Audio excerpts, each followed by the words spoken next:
O Senhor esteja convosco. Ele está no meio de nós. Proclamação do Evangelho de Jesus Cristo, segundo João. Glória a vós, Senhor.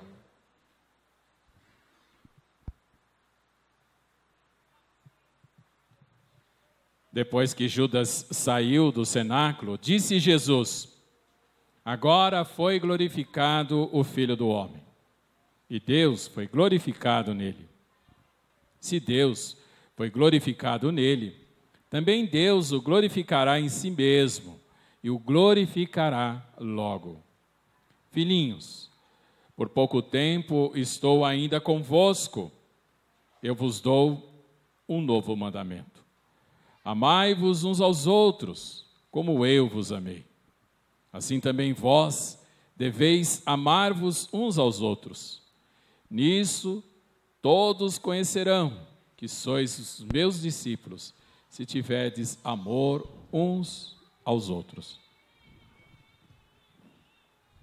Palavra da salvação. Glória a vós, Senhor. Aleluia, aleluia, aleluia,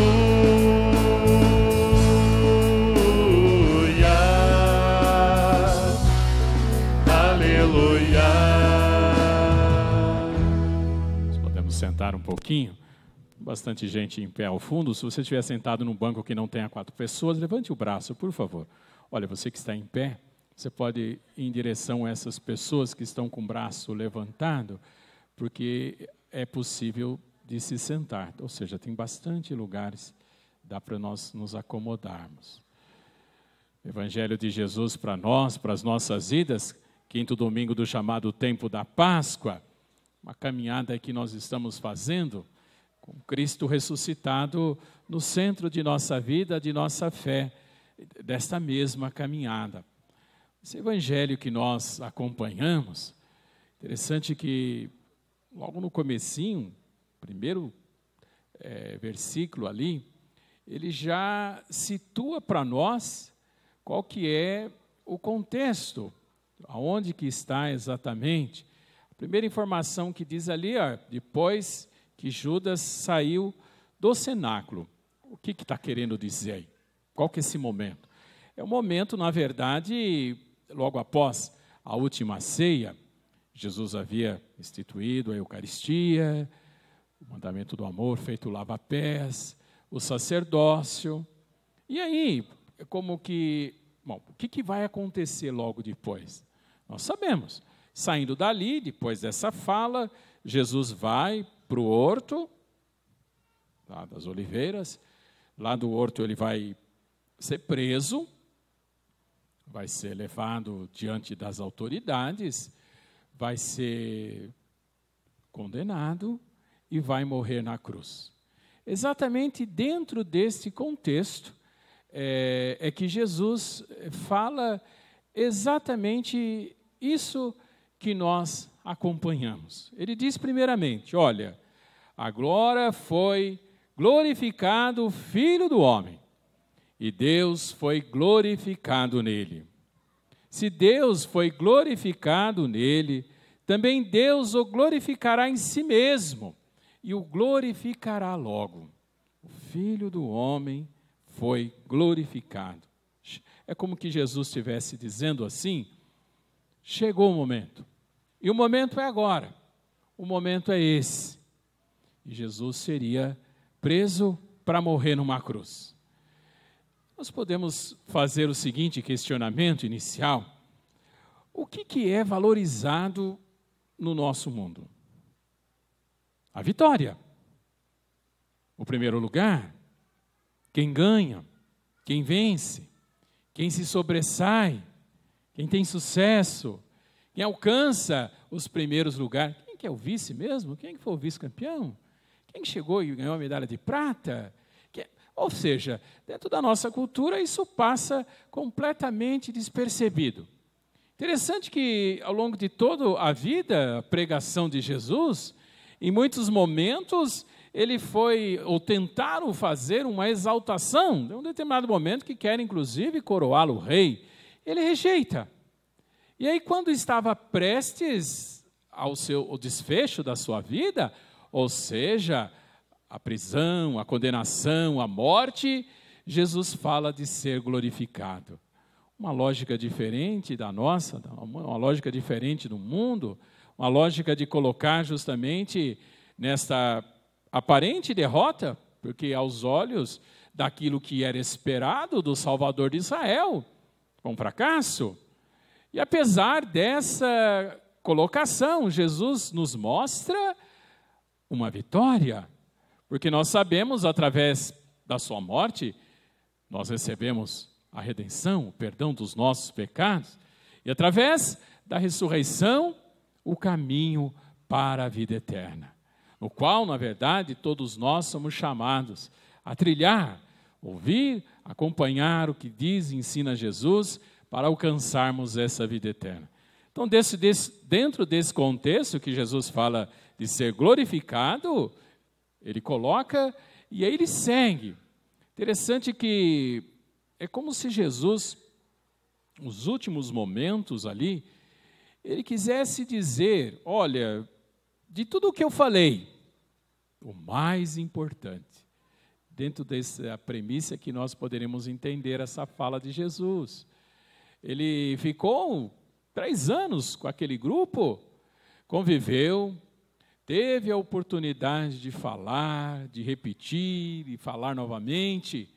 Interessante que algumas semanas atrás, nós acompanhamos um trecho do Evangelho de João, e ele dizia justamente isso na conclusão. Ele falava assim, olha, muitas outras coisas tive a oportunidade de acompanhar, de testemunhar, segundo aquilo que aconteceu com Jesus.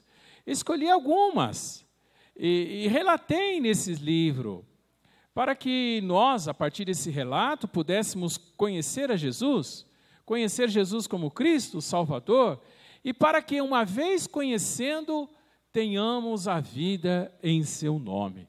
Ou seja, aquele grupo teve uma oportunidade preciosa de passar por vários momentos juntos com Jesus.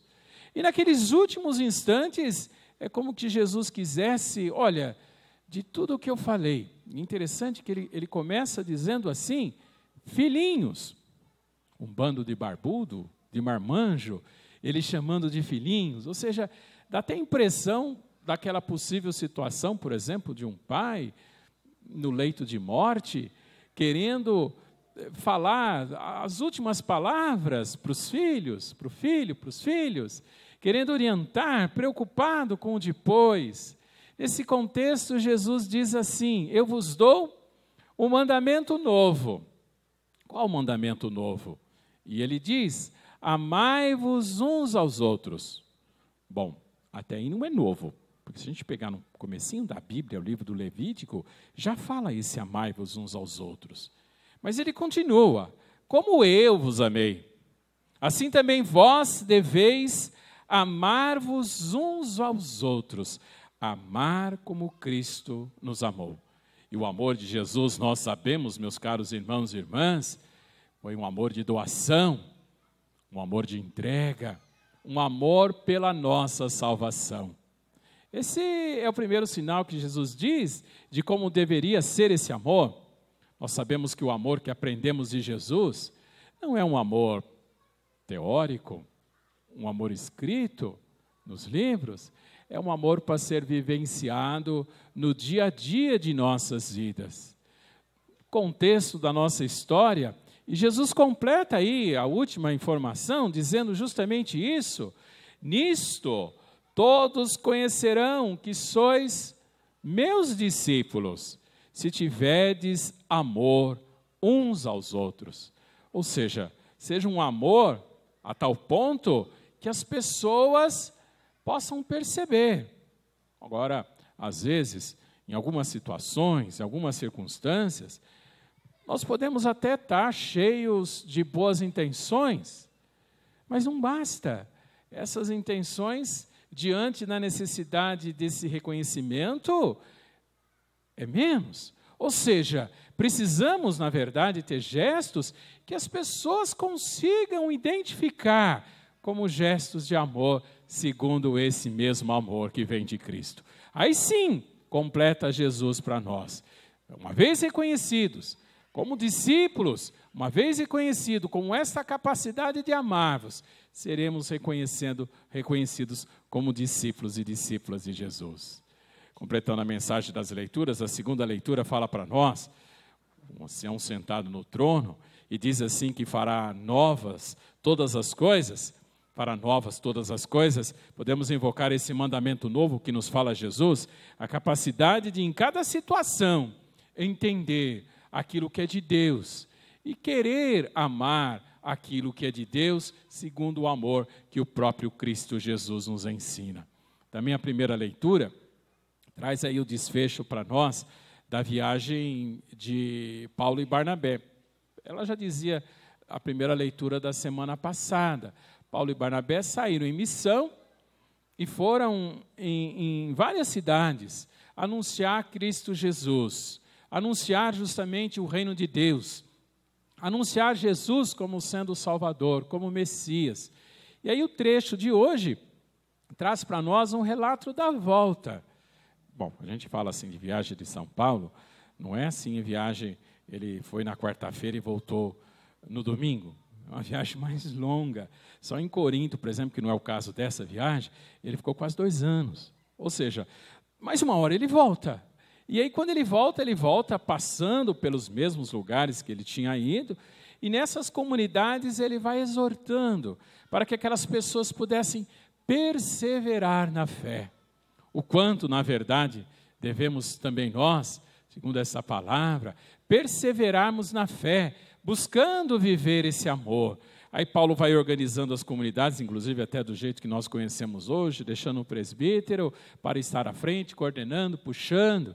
E no final, Paulo chega, Antioquia, de onde ele tinha partido, e fala da alegria daquelas pessoas que tinham abraçado a fé. Ou seja, ele coloca em comum, partilha, reparte a alegria de ver, na verdade, o projeto de Cristo Jesus sendo reconhecido, sendo, na verdade, vivenciado por todos nós. Que nós possamos também ter esta compreensão da nossa vida, esse comprometimento com esse projeto de amor, para buscarmos viver o amor que Cristo Jesus nos ensina. Nós continuamos a missa.